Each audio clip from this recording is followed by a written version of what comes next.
a new day. Yes, it is. Shout out to Big E. Announced his retirement from the WWE. New Day holds a special place in my heart, but I'm glad to see that he's doing a lot of things. You see Big E everywhere, literally everywhere. So good for him. I'm glad that everything is going well with his mind, body, and soul. So I'm back. Oh my goodness. Yeah, I'm back. Hold on for 1 second. Where is the stream?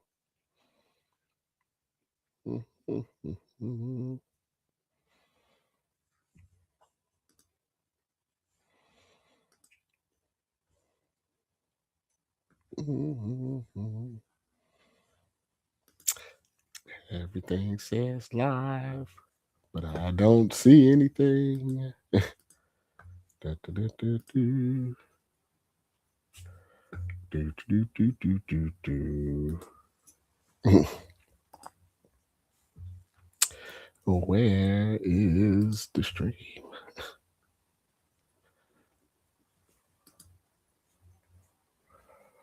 All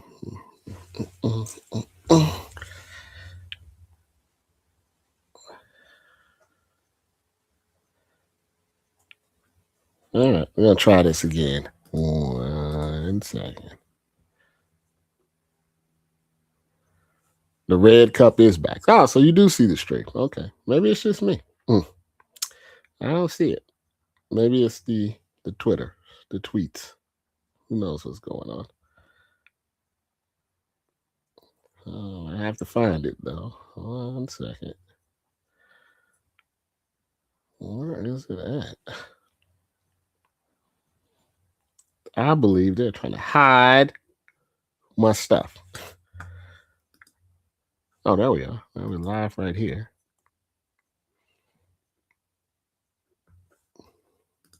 We got bad. What is going on? Oh, let me check something else. All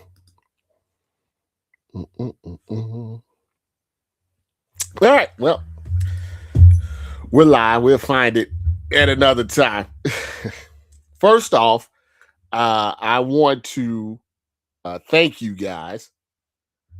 I don't ask for a lot, but one of the things that I did ask for was I asked for you guys to make that Jackson Smith and Jigba video to go viral.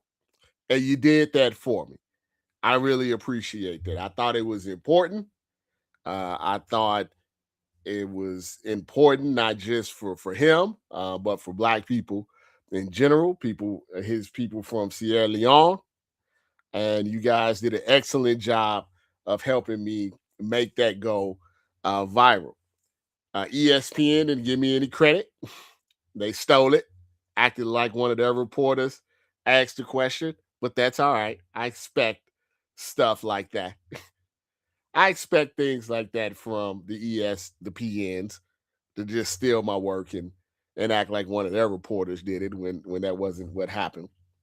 But shout out to the people like Bleacher Report, Yahoo, All for Announce, and other people, Bro Bible, that did give me credit for it. ESPN stole it, tried to act like one of their reporters was the one that asked the question, tried to take all the credit, but I'm not surprised by that. But doesn't matter because my own audience, which is you guys, were the ones that went out there and actually made it viral for people that wanted to see something like 1.5 million views on that just from my channels, my site. And so we don't need ESPN. We could do it on our own. And listen, I don't have no problem with Drewski. He's a comedian. He does comedian stuff.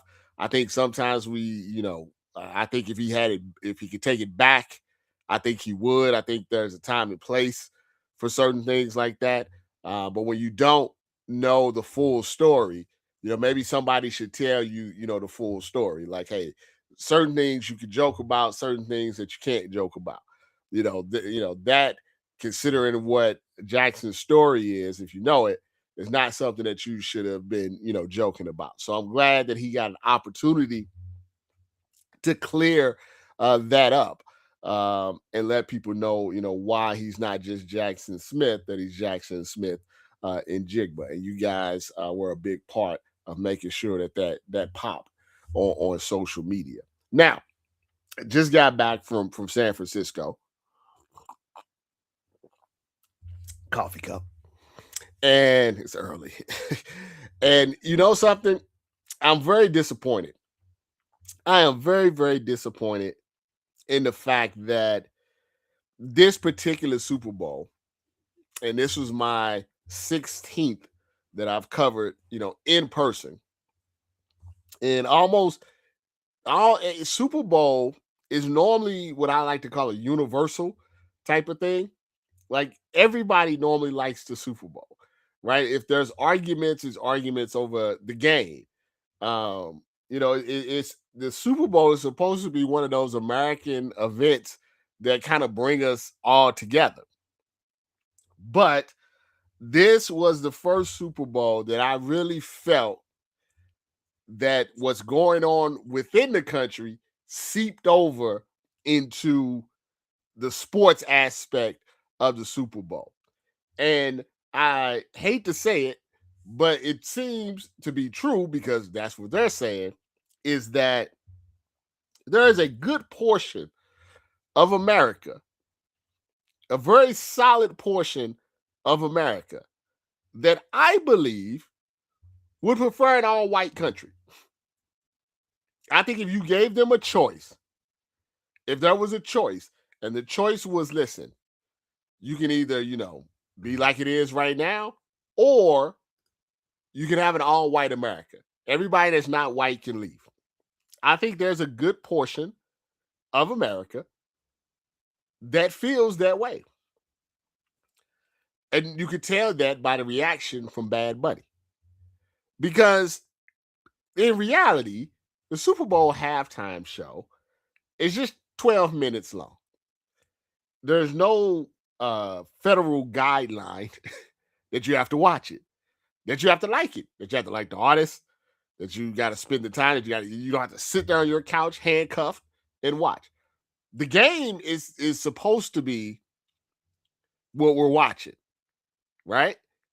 The halftime show is just, it's what it is, entertainment.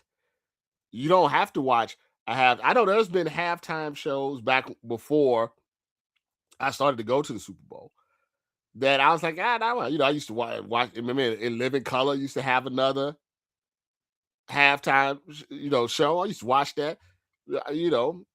If I wasn't into it, go give me some food, go to the bathroom, watch a YouTube, do whatever, walk the dog. I remember I walked the dog. You don't have to watch it. But see, here's the thing about it that I think the intelligent people understand is that portion of people that just want the all-white country, right? First off, they're idiots and they're easily manipulated. So what you get is you get the Turning Point Kid Rock people. You get them, and what they do is they manipulate and indoctrinize this portion of society. And what they do is they ask for money. Okay. If you turned on the Turning Point thing at any point, even just out of curiosity, the first thing you saw is give us some money. Buy this. Money, money, money. And if you go on social media and you see the egregious lies that are being put out there, but what you should see is when these egregious lies get 1 million views, 2 million views, 5 million views, you get paid off that now. See, before, if you were just racist, you were doing it for the love of the game. Now, the people that are online, they may or may not feel the way that they feel, but they're going to say what they got to say to make that money. They're going to say what they got to say to make that money. And what people have understood for a very long time is that negativity pays you more than positivity. You go in there and say, oh man, I kind of like Bad Bunny. It's not going to work for you. If you're going to say Bad Bunny is not American, even though it's from Puerto Rico, if you're going to say, why do he do it all in Spanish? And then all of that makes you money. So it's everything's a con game. So you have like three different things that are going on. You got regular people that are like, nobody cares. It's just, what are we talking about? Then you have that portion of radicalized MAGA people that Trump has radicalized over the years that believe that anybody that's not white is some sort of criminal and needs to be deported. And then you have these elite white people, not elite like in standard, but just in money wise, who realize they can take advantage of the dumb poor people, the dumb poor white people, and take all their money. It's like a mega church, but just for politics. And that's how I knew what was going to happen. Like, these people don't care about Bad Bunny. They didn't care about Kendrick Lamar. They don't care about any of that. What they care about is what can they say to get you to react and therefore make them more money. Everything is a cash grab for these people. Kid Rock, Sage Steele, all these people would be irrelevant if not for MAGA. So they have to use MAGA to stay relevant. I'm curious what happens to them when there is no more Trump. Because, see, the thing about Trump, love him or hate him, kind of one of a kind. You're not going to get that with J.D. Vance. You're not going to, there's not another Trump in the pipeline that's going to be the way that he is. So what happens to all of you? I hope they're saving their money. I mean, I know Sage still, white husband, ex-husband took all of her money. So I hope she's saving this new money. Because when he's gone, I don't know what they're going to do. Because there's a other part of America that I would say they don't like Trump particularly. They're not really bothered by other people who are not white. But what they won't do, they're not going to vote for a woman for president. They're not quite ready for that. So, the Democrats should probably not do that again. If they're not going to vote for a white woman for president, should probably know they weren't going to vote for a black woman. Now, what they will vote for is a cool brother or an old white man, Democrat, or a younger white man, Democrat. But what they're not now, they're not ready. They're not ready for a woman president. Cool brother or older white, younger white man. Those are the people that really don't like Trump, but look, they don't want a woman in office, right or wrong. It's outside, inside is a totally different world. I like to go outside from time to time. I used to go outside a lot more than I do. You have kids, things are different now.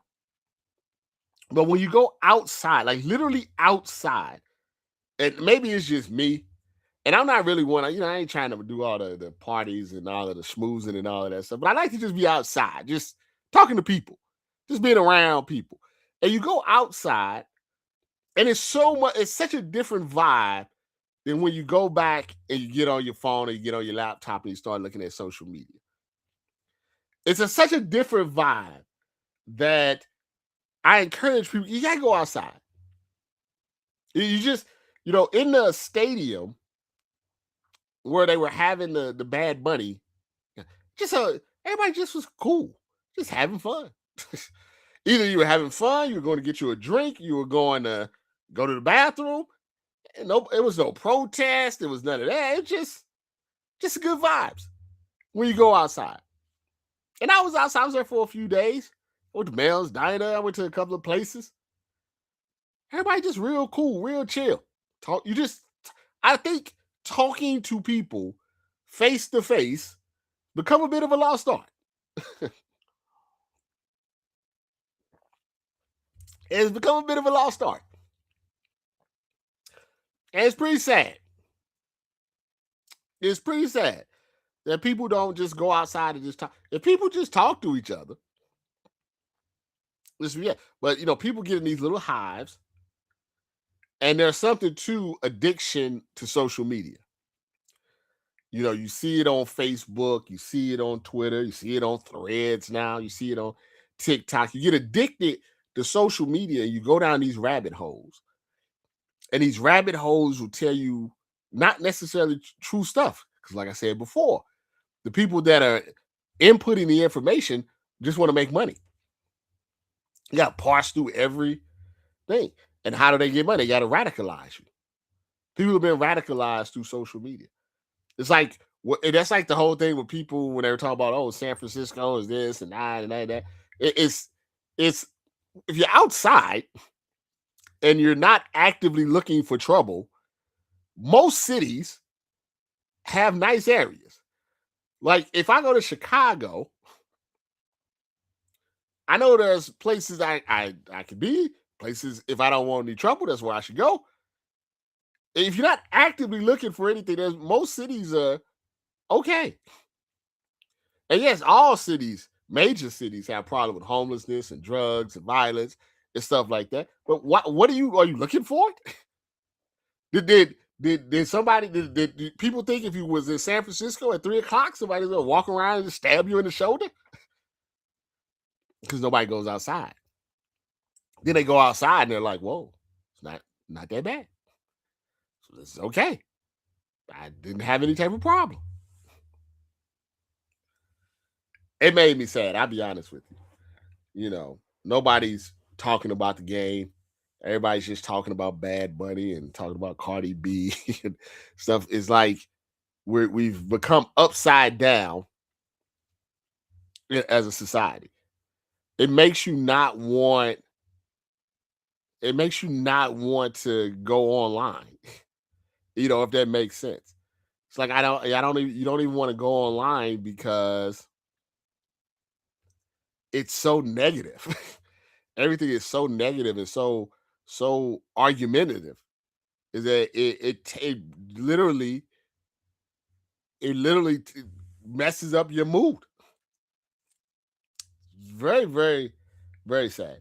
Let's get to some of these chats. Let's see what we got here. Boom, boom, boom. It's amazing how many super people we actually have that don't realize that. Yeah, I mean, Donald Trump said a long time ago that because he used to be a Democrat, said if I ran for president, I'd run as a Republican because Republicans are stupid. And if you look at the numbers, like just the hardcore numbers, the majority of the people that vote for him barely have a high school education. Well, stupid people are easy to manipulate. I mean, this is not like hard math. Educated people are like, I'm not voting for damn no Donald Trump. You out of your mind? But stupid people, yeah, easy to manipulate.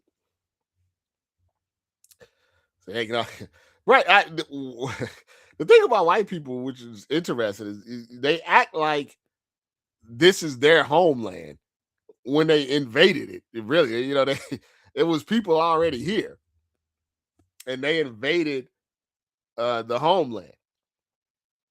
So it's an entitlement issue, really. It's so funny to me. Like I look up and they're like, "Oh, the country is celebrating, was it 250 years of existence?" And the guy on the the guy, the guy on the at the stadium that does all the talking, and he's like, clap your hands for the United States of America, the beacon of freedom for the last 250 years. And I'm thinking to myself, how many of those years have black people been free in America?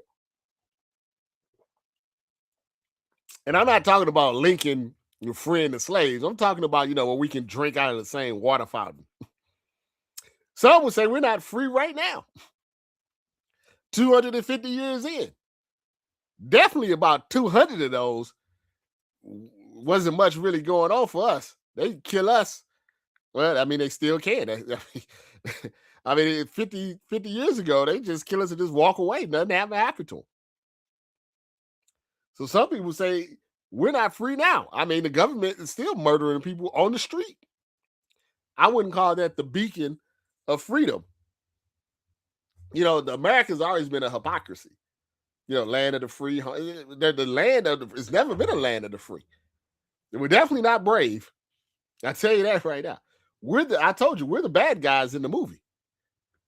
You think we're the good guys, but we're really the bad guys in the movie. Bad Buddy was spectacular. Hey man, listen. I didn't like this, and I'm gonna say it, and I'm pointing to the camera. I don't know who's listening. Now, I've known Nick Hamilton for over a decade, Nightcast Media TV. All right. This man, one of the hardest working men, people in sports and entertainment media. And I say that not like hyperbole. I say it like every time I open my phone, the man is somewhere out there working, doing interviews, on red carpets, out of the country, out of the state. He's all over the place doing, beat reporting. I mean, he's everywhere. And my man, Nick Hamilton, I don't know how he did it, but, he's great like that. My man, Nick Hamilton, was all up in the fanatics of a Michael Rubin party, right? Because he's the man. I mean, good, like I say, he's the man. So he's all up in there. He's dancing. He's doing his two-step. He's getting all of this footage of Cardi B and all these Travis Scott, all these people there. And I'm like, good for him. Good for him. I'm liking. I mean, I'm not. They invite me, so I'm liking. I'm like, okay, I can see what's going on from him. And then I swear to God, I go on. I keep scrolling, and I see that same footage. And the people that stole the footage are acting like it's theirs. And oh my God, it pisses me off so bad. They go to Twitter, they're just stealing the footage. And they're stealing the footage, and it's getting 600,000, 500,000, 800,000 views. That's money out of his pocket that you're stealing. Like, it's one thing for ESPN to steal my stuff. All right, I get it. It was a group, press conference, whatever. They didn't have to give me credit. They should have. It's totally different. Somebody is getting exclusive video at a private event and putting it out to his network of people, and you stealing it and making money off of it. Oh, at least give the man a hat tip. At least say, hey, this is great footage, right? And follow him. It's not that difficult. This man's out here working on his own dime. He's spending his money to get you this content. And this is how you repay him. That that really pissed me off. I just had to say that and pissed me off. I'm curious if the NFL folds next year, even though it's in LA. Because by being in LA, I mean there's a lot of ways you can go with this. You can go hell, you can go Hove, you can go Jay-Z, you can go Beyonce, you can go, you can go Snoop Dogg, even though he's kind of half MAGA, himself these days. I mean, you can go to rap angle clearly, but you can, but do you go more conservative? But it's LA. It's like you can't really go that conservative, right? I mean, I don't know what's maybe a middle ground. Usher did it already. Yeah, so Usher did it. I know Chris Brown wants to be. If he really wanted to be controversial again, you want some arguments all over the place. Let Breezy do it. Yeah, I don't know who he's gonna do it. I know they wanted Taylor Swift to do it for a long time, so I don't know if she would be interested. But they don't like Taylor Swift either. Now, do they start going back where they're doing like the Rolling Stones and stuff? I don't know. I don't know. What I got from the NFL was they didn't mind the controversy because they knew that would blow the numbers up. I did hear that Mr. Bunny was a little taken aback because Bad Bunny's been famous for a very long time. I mean, he has the most streams like of anybody, I think, besides Taylor Swift. Like they're right up there neck and neck. So he's been and pretty unproblematic. I mean, nobody really talks about, I don't hear no controversy with. So I heard he was a little taken aback by what was happening. So, but good for him. It was a good show. I didn't want no black folks in the president chair again. I think a cool brother can still do it. I honestly do. Now, maybe I'm being naive. Maybe I'm like I knew they weren't gonna let a black woman in. I knew that. I still think, like, once again, but like it's kind of weird. It's really weird. It's like two opposites of the thing, because you got Trump and Obama are like two totally opposite people, but they're so unique you can't really replicate them again. So I don't know if you ever get that same type of vibe, but I do think a cool enough brother, because here's the thing. White women love some brothers. Okay, so they'll vote. they White women they voted for Barack. They tell their husbands, white women love them some Barack. No Dr. Umar, don't kill the messenger or anything. But the white women went in there with their racist husbands and right for Barack. Because you can't win an election just with black people, right? You need to, white people are like still like 50% of the minorities make up like 49, 48. So you still need white people in general. And then white women, right for Barack, they love them some Barack. Yeah, they love them some Barack. What's happened? I feel much like the last time I did a live, I was having a migraine and I was just trying to get it out, and I didn't feel good. But I feel great now. I feel much better now. Thank you for asking. Yeah, I totally agree. Yeah, no, I understand. Mm-hmm. Yeah, well, yeah, San Francisco. We've covered a lot of stuff in San Francisco, but I went through that whole run with the Warriors for about 5 years, where it was like the Warriors and the Cavs, and it was the Warriors and the Raptors. And I think 1 year, so it was a 5-year run where I spent every summer at least a week and a half, in the Bay. So I like the Bay. I'm big on water, like Alcatraz and stuff like that. I like getting on the boat. They got the ducks and the sea lions and stuff. Like all that stuff's cool. If you're just a regular person, it's good for kids. Like I said, every city you gotta know what left and right turns to make. But you'd be all right. You're very and talking to people is a lost art. I don't know if it's because I'm a little older. I grew up. I always say I'm kind of in a weird, an interesting position in regards to media, right? In the sense that I'm old enough that I grew up, without social media, right? I grew up where if you wanted to talk to somebody, you literally had to go outside and talk to them, or you went outside and played if you wanted to entertain yourself like that. But I'm young enough that when social media hit, I was still young enough to understand it and know how to use it and know how to leverage it. So I see both sides of it. But when I go outside, I talk to people like normal. But what I find is there are individuals out there that don't know how to have a conversation with people. It's very, very strange, And I'm just a little happy go lucky and whatever. And it just it's just strange. People just their communication is not great as far as how they talk to people. I feel that's a product of, if your entire childhood has been on a screen, you lose the experience. It's like playing a game, like any game that you play. I think I just people just talking. It's just whatever, you know. Those inside the was just on the red carpet. Yeah. It's they did you dirty, man. It doesn't matter if you was inside or outside. They still did you dirty.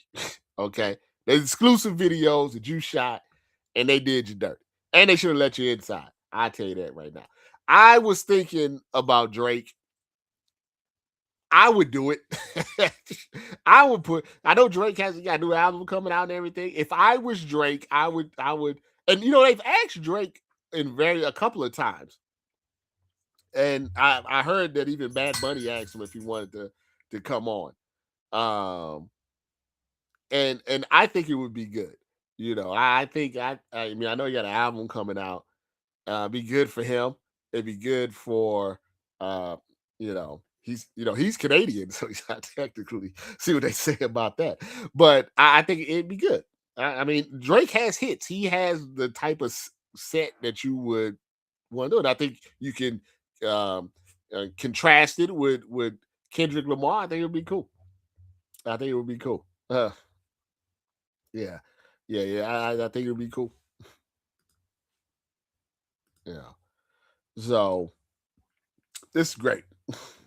This is like I said. I thank you guys for the I told somebody because they're like, wow, that was a really good question that you asked, and I try to practice what I preach. You know, I try to practice uh what I preach. I come in here and I never want to be the guy that comes in here and lectures you guys and talks all this stuff behind in my nice office and everything, in my nice air conditioned room. And I say, oh, don't do this, and people shouldn't say that, and then the question should be like this, and da da da. And then in real life, I don't show you the practice of what I'm preaching because that's fake to me, right? Now, granted, I didn't do much work.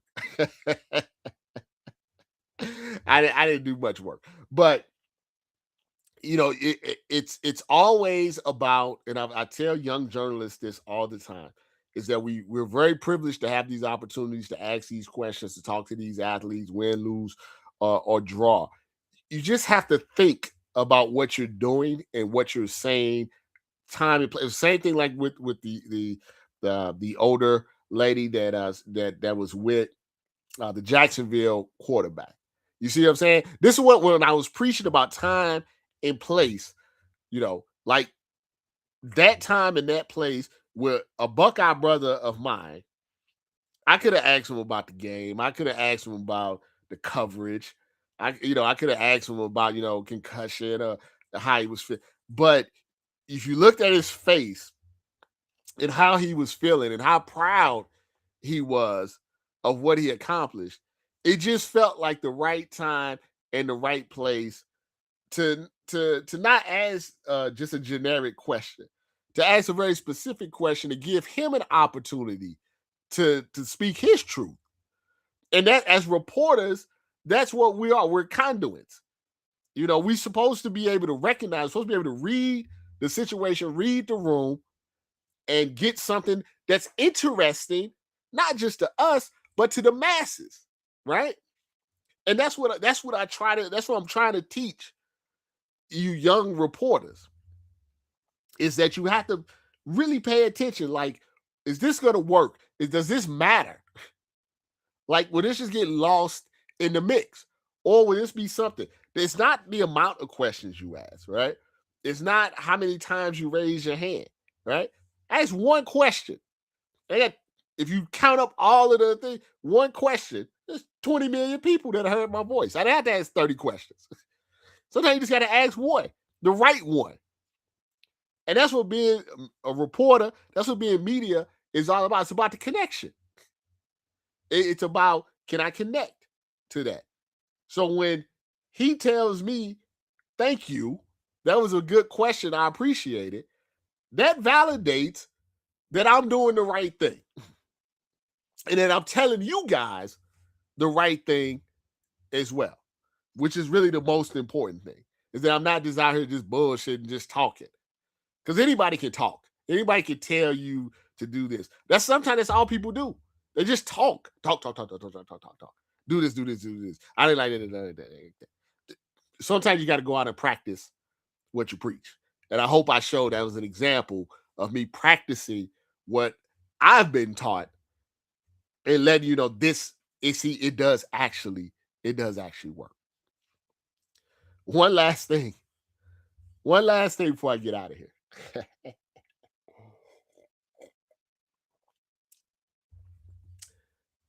I was in the streets. I was in the streets. And when I was in the streets, someone that doesn't care for me, they saw me out in the streets. That's fine. Everybody's not gonna like you. It's cool. It's not a big deal. I don't even trip off of it anymore. But what was great about it was while I was out in the streets, just minding my business, about 7 people came up to me. Say, hey man, that's Rob. That's BSO. Hey man, can I take a picture? Can I talk to you for a second? How you doing? Just real nice people. Hey, we've been following you from day one. It was the most beautiful thing ever. This, as a couple of people came up, then a couple of more people came up, and a couple of more people came up, and they were so complimentary and they were so nice and made my heart so full. And then I saw my hater just fuming. They thought they were gonna take me out. But Rob's still here. And Rob still got the people. And that's all that matters. And you still got the people with you from day one. I want to say that I appreciate you guys. The people that came up to me, all the people that I talked to, people like David Bruce, who back in the day when nobody really knew who I was, put me on the radio in the Bay Area. When I came out there, I saw him. People like Josina Anderson, Clarence, Chill up there in Dallas. So many other people I can just name on and on and on and on. Yeah, so just really cool. It's always a cool experience. And now it's time for the NBA All-Star game, which is good, thankfully here in LA, so I don't have to go very far. Man, I appreciate you guys as always, and look forward to the next time.